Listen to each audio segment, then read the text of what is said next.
తక్కువ టైంలో అతి తక్కువ పెట్టుబడితో దండిగా డబ్బులు సంపాదించాలని ఉందా? బాగా సంపాదించి సమాజ సేవ చేయాలని ఆశపడుతున్నారా? ఓ కంపెనీ దగ్గర కోట్లకు కోట్లు మూలుగుతున్నాయి. ఆ డబ్బు మనం తెచ్చుకుందాం, కొంత మన కోసం దాచుకుని మిగతా డబ్బుతో సమాజాన్ని ఉద్ధరిద్దామని చెప్పేసరికి కొందరు ఐస్ అయిపోయారు. అలాంటి కొందరికి గుంటూరు జిల్లాలో థర్డ్ పార్టీ ఫండ్ అనే సంస్థ పంగనామాలు పెట్టింది. ఆ డీటెయిల్స్ ఇప్పుడు చూద్దాం. గుంటూరు జిల్లాలో భారీ స్కామ్ బయటపడింది. థర్డ్ పార్టీ ఫండ్ కంపెనీ అంటూ నమ్మించారు. అనేక స్కీములు పెట్టి ఆంధ్రప్రదేశ్, తెలంగాణ, ఒడిశాల్లో ప్రజల నుంచి 200 కోట్ల రూపాయల దాకా వసూలు చేశారు. తీరా డబ్బులేవని అడుగుతుంటే అదిగో ఇదిగో అంటూ మాయమాటలు చెబుతున్నారు. దీంతో మోసపోయామని గ్రహించిన కొందరు బాధితులు గుంటూరు ఎస్పీని కలిసి ఫిర్యాదు చేశారు. గుంటూరు సిటీలోని రాజేంద్రనగర్ కు చెందిన శివకుమారి అనే మహిళ నవీన్ అనే వ్యక్తితో కలిసి థర్డ్ పార్టీ ఫండ్ అనే కంపెనీ గురించి ప్రచారం చేసింది. తమ కంపెనీలో పెట్టుబడులు పెడితే ప్రతి ఏటా 3 రెట్ల ఆదాయం వస్తుందని నమ్మించారు. థర్డ్ పార్టీ ఫండ్ అనే సంస్థ ఏంటి, అందులో మేమెందుకు పెట్టుబడి పెట్టాలి? థర్డ్ పార్టీ ఫండ్ అనే సంస్థ అనేక కార్పొరేట్ కంపెనీలతో టైఅప్ అయి ఉందని, సిఎస్ఆర్ ఫండ్స్ ఈ కంపెనీ చెప్పు చేతుల్లోనే ఉంటాయంటూ కట్టుకథలు చెప్పారు.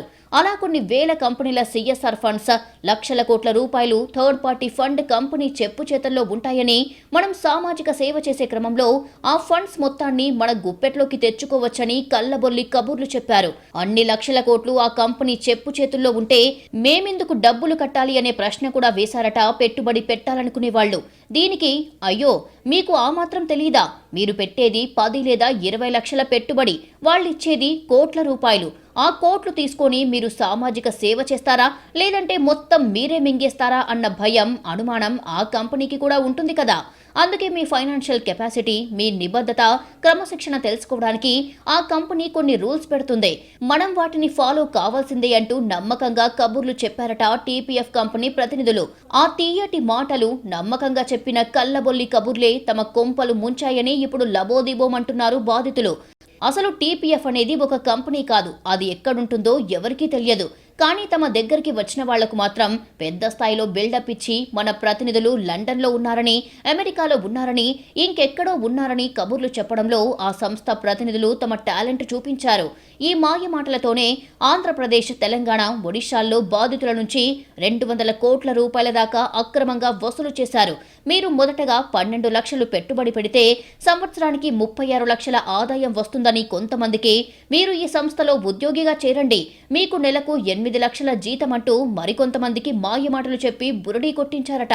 వాళ్ల మాయమాటలు నమ్మి అప్పులు చేసి బంగారం తాకట్టు పెట్టి థర్డ్ పార్టీ ఫండ్ కంపెనీలో పెట్టుబడి పెట్టామని ఆవేదన వ్యక్తం చేస్తున్నారు బాధితులు. తాము ఆస్తులు తాకట్టు పెట్టి మరి టీపీఎఫ్ సంస్థలో లక్షలు, కోట్లు పెట్టుబడి పెట్టామని చెబుతున్నారు. మొదట్లో నెల నెల బాగానే డబ్బులు చెల్లించిన సంస్థ తమను నమ్మించిందని, ఆ తర్వాత తమకు తెలిసిన వారితో కూడా పెట్టుబడి పెట్టించామని బాధితులు చెప్పారు. వేరే మార్కెటింగ్ కంపెనీలో పరిచయమైనటువంటి శివకుమార్ అనేటువంటి వ్యక్తి ద్వారా మమ్మల్ని టీపీఎఫ్ అనే కంపెనీలో జాయిన్ చేయించేసి దగ్గరగా 50 అకౌంట్లు నా చేత చేయించారండి. అలాగే నాకులాగా 11 నుంచి 15 మంది ఉన్నారు. వాళ్ళందరూ కూడా ఒక్కొక్కళ్ళు 50 అకౌంట్లు కూడా చేస్తూ వచ్చారు. ఒక్కొక్కళ్ళు 3 కోట్ల బిజినెస్ ఇచ్చారండి. ఇచ్చిన తర్వాత మరి కొద్ది నెలల పాటు అమౌంట్ వచ్చింది, ఆ తర్వాత అమౌంట్ రాలేదు. ఈ వ్యవహారం వెనక గుంటూరు ప్రాంతానికి చెందిన శివకుమారి, నవీన్ కీలక సూత్రధారులని, 3 రాష్ట్రాల్లో డబ్బులు వసూలు చేసి ఇప్పుడు ముఖం చాటేస్తున్నారని పోలీసులకు ఫిర్యాదు చేశారు బాధితులు. గుంటూరు సమీపంలోని నల్లపాడులో టీపీఎఫ్ పేరుతో కొద్ది రోజులు ఆఫీస్ కూడా ఏర్పాటు చేశారని, జిల్లాల వారీగా డిస్ట్రిబ్యూషన్ ఇస్తున్నామని నమ్మించి ఒక్కొక్క డిస్ట్రిబ్యూషన్ కి 25 లక్షలు డబ్బులు వసూలు చేశారని ఆరోపించారు. గడిచిన 10 నెలలుగా టీపీఎఫ్ సంస్థ నుంచి పెట్టుబడులు పెట్టిన వారికి డబ్బులు రావడం లేదని బాధితులు ఆరోపిస్తున్నారు. టీపీఎఫ్ సంస్థ ప్రతినిధులుగా వ్యవహరించిన శివకుమారి, నవీన్తో పాటు కొంతమంది కీలక వ్యక్తులు ఐపీ పెట్టాలి అన్న ఆలోచనలో ఉన్నారట.